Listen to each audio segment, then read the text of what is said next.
Hey, what's up you guys? My name is Mina. Welcome to my channel Mina Reads, and today we're going to be talking about the sexiest books of 2021, in my opinion. Now, if you've been on the channel for a long time, you know that I love me a good steamy romance, and every year I do a sexiest books of the year video. So I have one for 2019 and 2020, and I will leave both of those linked in the description below if you'd be interested in knowing what made those lists. But this year there are 6 books on my sexiest of the year list, as well as 2 honorable mentions. So I do just want to get into them. I'm really excited to tell you about these books. Before we do that, I do just want to thank today's kind sponsor, Book of the Month. So Book of the Month is an online book subscription service for readers, and how it works is that each month their team vets hundreds of books and new releases to provide you with a carefully curated selection of new and early release fiction titles so that you can spend more time reading and a lot less time researching. So with these 5 selections, you can pick whichever ones stick out to you, and the one that just appeals to you the most. You can also do add-ons if you like multiple titles, or if you're interested in some of Book of the Month's past selections. Another thing that I absolutely love about Book of the Month is the fact that it is definitely a risk-free service. So even if after you sign up, if maybe one month the selections really don't appeal to you, you can very easily skip that month, or you can just hold your credit for the next month. And I just love it. I think it's really cool. It's a really customizable service, and I would definitely recommend checking it out. This month the selections include Somebody's Daughter, a memoir by Ashley C. Ford, a moving coming-of-age memoir about the complications of family, which provides ample testament to the resilience of love. Then we have A History of Wild Places by Shay Earnshaw, a mesmerizing tale about the search for a missing woman last seen going into an isolated forest town with some secrets. Olga Dies Dreaming by Xochitl Gonzalez. 2 siblings vie for the American dream until Hurricane Maria drags their estranged mother back into their lives. The Holiday Swap by Maggie Knox. 'Tis the season for hijinks. Twins who could both use a reset decide to revive their childhood habit and swap places. And finally, A Flicker in the Dark by Stacey Willingham. A serial killer emerges with an eerily familiar pattern. Chloe Davis wonders if she's really escaped her past. Book of the Month was also kind enough to send me one of their add-ons, which is The Anthropocene Reviewed by John Green, and this is a collection of nonfiction essays about the Anthropocene, which is the current geological age that we're in which human activity is like the largest factor in shaping our current biosphere. And I'm really interested in this. I don't read a lot of nonfiction, but the concept of this just seems really fascinating, and I love to read more nonfiction in the new year, so I definitely think that this is going to be on my list. Thank you to Book of the Month for sponsoring this video. Be sure to check them out at the link in my description and use the code JOLLY to get your first box for $5 with their holiday sale. So coming in at number 6, we have The Roommate Risk by Talia Hibbert. So this is a friends to lovers romance, and it's about these 2 characters, Jasmine and Raul. And essentially Jasmine and Raul, they have been friends since college, and they did have a little tryst in college, but they decided instead of embarking on like a sexual relationship, because Jasmine really does not do romantic relationships, instead of embarking on a sexual relationship, they decided to be friends, and they have been friends for over a decade now. They're grown, and they're still really close friends. But Raul has been pining for Jasmine ever since that one hookup in college, and he just really loves her so much, but he doesn't want to make their friendship awkward, and he just wants to be there for her and support her, and he loves her. So essentially something happens where Jasmine's home is no longer like habitable. I think there's like some flooding in her building or something. She lives in an apartment, so she goes to move in with Raul, and so they just end up like hooking up, and they're doing this whole friends with benefits. But of course, friends with benefits always leads to some real feelings, and it's just, I really love this book so much. I think these characters are really interesting. They're very complex. I feel like Jasmine is a really kind of messy person, and I liked her character development a whole lot. Raul, he was so sexy. He was like sexy, nerdy excellence. I loved him. But the thing that was so steamy to me about their relationship is that I really feel like their connection and their sex scenes were like really interesting and like super emotionally intimate, and also just generally sexy, like just generally appealing, sexy. I love them. But I do feel like Raul, he had a little bit of a personality switch in the bedroom. He was no longer giving shy, demure, accountant. He was giving very much big, sexy daddy energy, and I love to see it. You know what I'm saying? Like, I love to see it. The duality of man. Raul was just, he was just the moment. he was the moment. I loved it. So I think if you're a person who enjoys friends to lovers, if you enjoy like a good mutual pining, friends with benefits, they were roommates kind of trope, if you enjoy any of those kind of things, I would definitely think you would enjoy this. Talia Hibber's humor is excellent and iconic, and of course the sex scenes were very, very sexy. So like, yeah, I would definitely recommend it. Check it out. It's a great time. So number 5, we have Liquor and Laundry by Tasha L. Harrison, and this is kind of a novella. It's a bit on the shorter side. I think it's like 150 or 60 pages. Like, I don't know. It's pretty short, but it is really, really good. And so we're following these two characters, Ahmad and Hadassah, and basically they were kind of tangentially a part of the same friend group in high school, but they knew about each other and they both had mutual crushes on each other that they never acted on, and time has passed. They're still kind of a part of the same friend group, but Ahmad is now a really big like star in the NFL, and Hadassah is one of his biggest fans. And so one day she ends up seeing him at like a cookout that their mutual friend group is hosting, and she's a little bit drunk and he's a little bit drunk, and one thing leads to another and they end up hooking up. But Hadassah is like really, I want to say she's really embarrassed about this because she kind of thinks that she came off as a groupie, and she thinks that he won't really take her seriously, even though she does actually like him and is interested in like being in a relationship with him. So there's all of this like embarrassment and angst and all this kind of stuff going on, but Ahmad, he doesn't care about any of that. He really wants to be with her, and so he pursues her, and it's really cool. So he goes to meet her at her family's laundromat, and he just like kind of confesses his feelings that he likes her, that he wants to be with her, and he wants to try to make some kind of relationship work between them. And they are just so sweet together. They're so cute, and the sex scenes between them are just chef's kiss. I love them so much. But I feel like if you're a person who enjoys kind of like a slightly angsty, sexy romance, I think that you will enjoy this. It's a really fun time. I really recommend it. And this was my first Tasha L. Harrison, but it definitely won't be the last, because she's clearly onto something. And Ahmad, he was so sexy that it defies words, you know, like it was just whew. Coming in at number 4, we have Party Favors by Erin McClellan, and this book was, oh my god, so this is a sapphic romance. So we're following these two online friends, Amanda and Ren. They have been like friends on Twitter for years basically. They text all the time. They're really close, but they've just never had the opportunity to meet in person. And so Amanda, she's kind of going through like a difficult period of transition. She has these really controlling parents, and she's a part of their like family's business and stuff, and she just feels really stifled in this family dynamic. And so Ren kind of convinces her to ditch her family's holiday party and come spend New Year's Eve with Ren and her other friends at this like resort. And so Amanda and Ren end up meeting at this resort, and some sparks kind of fly between them, and this was so fun. It was so cute, so wholesome. If you like friends to lovers, I feel like you'll enjoy this.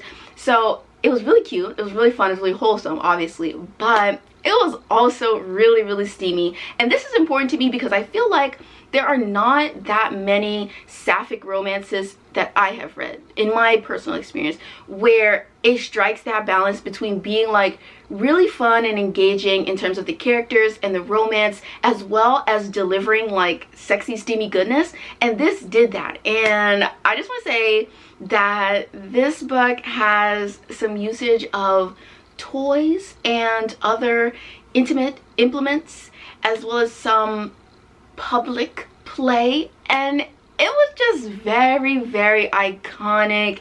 And Erin McClellan is definitely on my authors to watch list because this shit was iconic. I loved it so much. I had such a good time, and I will highly recommend it if you are looking for a steamy, sweet, fun, sapphic holiday romance. Like, it would be perfect. Okay, coming in at number 3, we have The Beast by Katie Robert. And The Beast by Katie Robert is a part of her Wicked Villain series, which is a series of sexy, steamy Disney retellings basically. And essentially, Isabel, she was in a relationship with both the Beast and Gaetan at the same time. Both men were kind of becoming discontented with the relationship, so they end up breaking up.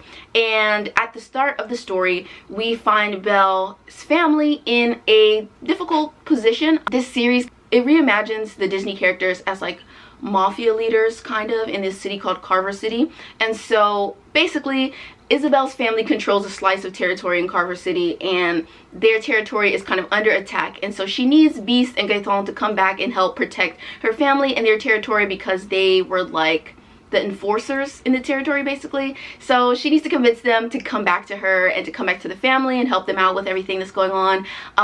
But they're still kind of holding a grudge about everything that went down between them before. So they make this sex pact where they say that they will have like a 2-week entanglement with her, and at the end of the 2 weeks she will have to pick either the beast to be with or Gaston to be with, and then like she will be with them and get married and all this kind of stuff. And so things go from there, and this is a very, very steamy, very kinky book, and there is a lot of stuff going on. This is also a polyamorous book, and as the story goes on, we see all 3 of them come together as a unit rather than as like 2 separate relationships. And this book is just really, really good. I think the emotional development between all parties involved was actually really interesting for such like a steamy erotic book, and it was just really good. Like, it was really, really incredible in my opinion. I absolutely loved it, and it was certainly my favorite in the Wicked Villain series. So I think if you're someone who's looking for polyamorous romance, if you're looking for a little bit of kink, there's a lot of stuff going on, it's a good time. I recommend it. I'd also recommend checking out like the content warnings in the beginning just to make sure that everything is going to be like for you. But it was a really, really interesting experience. I loved it. I thought it was really hot, and I would definitely recommend it. So before we get into the top 2, let's talk about the honorable mentions. The first of which is going to be Moonstruck by Anna Lee James. So Moonstruck by Anna Lee James is the 3rd book in the Necessary Evil series. The Necessary Evil series is a kind of strange combination between Dexter and Umbrella Academy. And basically this psychologist, he adopts a bunch of children that present certain attributes of like psychopaths or psychopathic traits, whatever, and he raises them to be like these wonderful contributing members of society, but he also raises them to be like serial killing vigilantes without remorse. And so each book follows a different brother in this adopted family unit that the psychologist creates. So the 3rd book follows a character named Atticus, and Atticus by day is this really successful like doctor slash scientific researcher, and he like researches rare diseases or something like that, but by night he is a serial killing vigilante and he kills people. At the beginning of this book, he's going out to find a particular mark in the middle of the woods, and when he gets to the location where he's planning to find and apprehend this, you know, person, he actually finds someone else already there, like torturing and killing that person. And so this person is named Jericho, and Jericho is another vigilante. And so this story is basically about Jericho and Atticus being together, and they're just so interesting and they're so unhinged, and their relationship dynamic is so very fascinating, and they're just really, really hot together. I feel like their emotional connection is really interesting, and I love them. I love the complexity of the characters, the wild like moral compass that they operate on, but also I just feel like their relationship is really interesting. And this series is a cool combination of like creepy, gory, you know, like wildly dark themes while also being really funny and heartwarming in a way. So I feel like if you enjoy like darker romances of any kind, I feel like you might enjoy this, and I would definitely recommend checking out the Necessary Evil series. But Moonstruck, the 3rd book, is definitely my favorite. Jericho and Atticus, they have my heart. They were so wild and so crazy, and I love them. And the next honorable mention is Lady of Ofroxrave Manor by Catherine Moon. This book is wow. Basically this is like a historical erotica reverse harem story, and it's about this girl named Esther, and she basically ends up working at this brothel type place where she services monster men, and this is a story about her collecting like her monster man harem. And so there is a golem Frankenstein monster-esque guy. I loved him. He was kind of my favorite. His name was Booker. I loved him a lot. He was great. And then there's Auguste, something like that. He's a vampire, very, very hot. I loved him. There is a doctor who's kind of like Dr. Jekyll and Mr. Hyde, so he has like 2 sides of his personality, and the Mr. Hyde part of his personality has like a physical form that is very large and scary and monstrous. There's an invisible man. There's like a sphinx shapeshifter magician person. It's a lot going on, but it's very interesting, and it was really hot. So I think that if you're someone who wants to read something that is just straight up, you know, just nothing going on except carnal pleasure, I would say check this book out.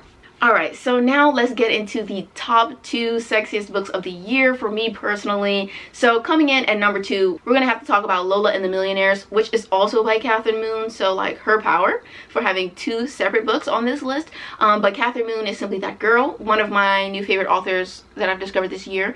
She just writes some of the sexiest books that I've ever read, especially if you're a person who likes polyamorous / like reverse harem stories. I think you should definitely check her out. But yeah, so Lola and the Millionaires is an Omegaverse story, and we're following Lola, who is a beta, and she really wishes that she was an Omega, because in this world, Omegas, they kind of get like assigned a pack of alphas to like take care of them, and they just get to be like a pampered housewife type, and Lola really wants that for herself. And she wants it so badly that she has encountered some really, you know, difficult times with the wrong kinds of partners. And so she's a bit traumatized by some previous experiences. And she ends up starting a new job where she meets this group of alphas who are very interested in her. And this is a 2-part series in which the alphas and their Omega and Beta basically woo her. So it's about her joining this pack. And oh my god, this book is so good. It's a duology actually, but it's so excellent. Like, it's so excellent. I feel like the emotional development and chemistry between Lola and all of her partners is amazing. I think that just the vibes and the chemistry between everyone is iconic. It's so funny, it's kind of emotional and like heartwarming, and it's just so great. But also it's really fucking hot. Like, it is just so sexy on so many different levels. And the thing that I love about reverse harem is that the character gets to be with a lot of different types of men. So there's this one man that's in her harem. His name is like Matthew, and he's like an older, distinguished, like French gentleman, and he was so, and then there's like Rake, who is an Omega in their pack, and Rake is like this really fun, flamboyant, like excitable kind of person, and he's really fun. There's Leo, the beta, and he is just so like solid, steadfast. He's amazing. He takes care of Lola so well. And there's just a bunch of other characters in this as well, and they're just so good, so iconic. But like, those 3 were certainly my favorite. And Matt, Rake, and Leo, they just have a place in my heart. Wishing one day to be like Lola and to be taken into the pack of a bunch of hot millionaires who want nothing more than to take care of me. It just gave. It was iconic. I loved it. I would highly recommend checking it out. It's a good time. Alright, and so our last book, the number 1 sexiest book of the year for me, was Her Soul for Revenge by Harley LaRoe. Holy shit, you guys, this book, it almost defies description for me. Like, it was just, whew, oh my god. Okay, let me take a deep breath and get myself together so we can talk about this one. So Her Soul for Revenge is the 2nd book in Harley LaRoe's Soul trilogy, and this is essentially a like paranormal romance series about demons finding these mortals that they like and like attempting to convince the mortals to give them their souls. So the first book follows these characters, Ray and Leon, and the 2nd book, Her Soul for Revenge, follows these 2 characters, Junie and Zane. And so Juniper, she was the victim of a cult. This cult basically tries to sacrifice her. They're trying to awaken this like long dead or sleeping god, and so they were trying to sacrifice her to their god, and she ends up escaping. And so she spends her life kind of like plotting out her revenge against this cult for what they did to her and what they've done to her brother, because they killed her brother in place of her since she got away. And so she's planning out her revenge, and there is this demon, Zane, who's kind of been watching her. He's really intrigued by her. He thinks that she's very interesting and she's such a fighter, and he wants to have her. He wants to possess her soul. And there's something about like in the demon lore that like possessing a soul makes you stronger and stuff. So he thinks that having her soul will be like a great addition to his collection. So he's, I don't want to say stalking her, but he's kind of keeping tabs on her just a little bit. And he ends up offering his services to help her get her revenge against this cult. And so they embark on this kind of partners in crime thing from there. And oh my god, they are so fucking sexy that it doesn't even make sense. I was in shock. I was in awe. I was gasping aloud. I was sweating. I was shivering and shaking. I mean, it was just so good. I really like this book just on a number of different levels. First of all, I really like Junie and Zane's dynamic. Their push and pull is really funny. Their banter, fucking iconic. I also think that the vibes and the atmosphere of the writing is really fun because this is like a horror paranormal romance series, so there are like these horror elements, there is like gore and violence, so there's a lot of stuff going on, and it's really just like wild but also very exciting and really fun. And I just think that this book was so good on so many different levels. But the steaminess factor, like Zane and Juniper, they are just so perfect for each other. They're like unhinged couple excellence. And when I say that they are meant for each other, like they are meant for each other, like they make so much sense together. And as a result, their steamy scenes together are just like on another level for me. You just absolutely have to read this series if you're someone who enjoys paranormal romance, if you're not afraid of a little kinky fun times. Like, you should check this out. I highly recommend it. I also highly recommend checking out the content warnings at the beginning of the book just to make sure that everything is like, you know, for you, because it is definitely very wild and a bit out there. And so I would say that, like, you know, like check out the content warnings, make sure it's going to be, you know, cool and for you. But oh my god, it was excellence. I fucking loved it and I highly recommend it. So yeah, that is my sexiest books of the year list. I feel like I went on and on a little bit more than I usually do. These videos are usually pretty short, but I kind of had a lot to say this year, so thank you so much for listening. I hope you got some good recs from it. Be sure to leave me your sexiest reads of the year in the comments below, because you know me, always on the lookout for the next steamy romance. So yeah, leave me some recommendations in the comments below. I hope you enjoyed these recommendations, and if you liked any of the recommendations that you got, like, be sure to leave me a little heart or something in the comments below. I'd love to see who stayed all the way to the end of the video. And yeah, I'll see you all in my next one, hopefully. Bye guys. Like, comment, and subscribe, and a special thank you to all of my wonderful patrons.